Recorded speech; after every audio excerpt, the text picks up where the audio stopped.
The perfect landing page blueprint. Look, I've been doing marketing for over 20 years and I'm taking all that and putting it into this blueprint. From all the people that I've talked to and all the millions of dollars that my ad agency has driven through landing pages, I've seen what works and I've seen what doesn't work. And sadly, I've done a lot of what doesn't work to figure out eventually what works. But you won't have to go through that journey. You can just use all the stuff that works and avoid all the mistakes that I made, especially early on. A landing page that captures a visitor's attention, engages with them on a deeper level. Deeper is really important so they convert, and most importantly, making them open up their wallets so they want to buy or put in their lead information is the type of landing page you want to create. And there's some art on how you build landing pages that perform that well. And there's also science to it. It's a little bit of both. And I don't know how much of an art, but I do know if there's anything that I value more than anything else, it's data. That's the closest thing to science that I know, so I'll take it. Now, when it comes to landing pages, there are always a few elements that always affect results, no matter what industry you're in or what context your landing page is about.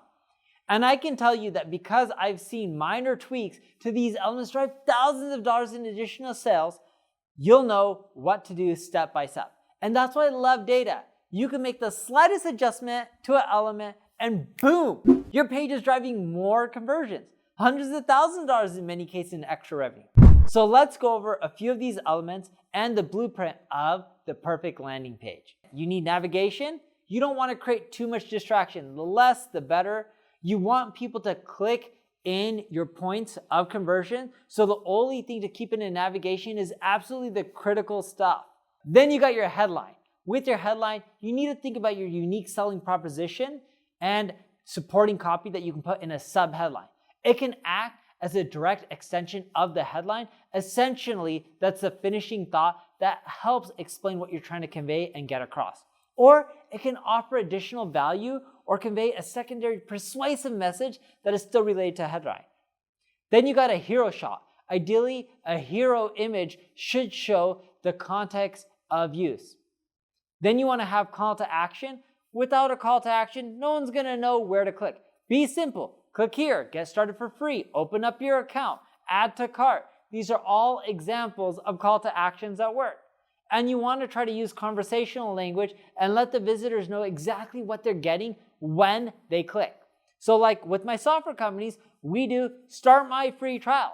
Why? Because they're starting a free trial. Or if you have 50% off and you have a promo running during Black Friday, get 50% off your purchase. Also, keep in mind there may be some compliance elements that you want to put on your landing page. Put those depending on the industry you're in. Then we have social proof, direct quotes from your customers, logos, case studies, even video interviews, or even your customers opening up their package if you're e-commerce. Then you have review scores from sites like Yelp, Amazon, Capterra, G2. Next, you want to have your benefits highlighted.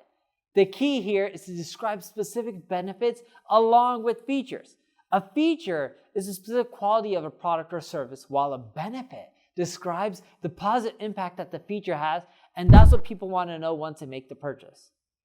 I also would offer a guarantee. If you have a 30-day money-back guarantee or a refund, no questions asked, heck, you'll even pay for shipping. The guarantee badges help assure people that, hey, if I'm not happy, I'm going to get my money back. That helps boost conversions almost every single time.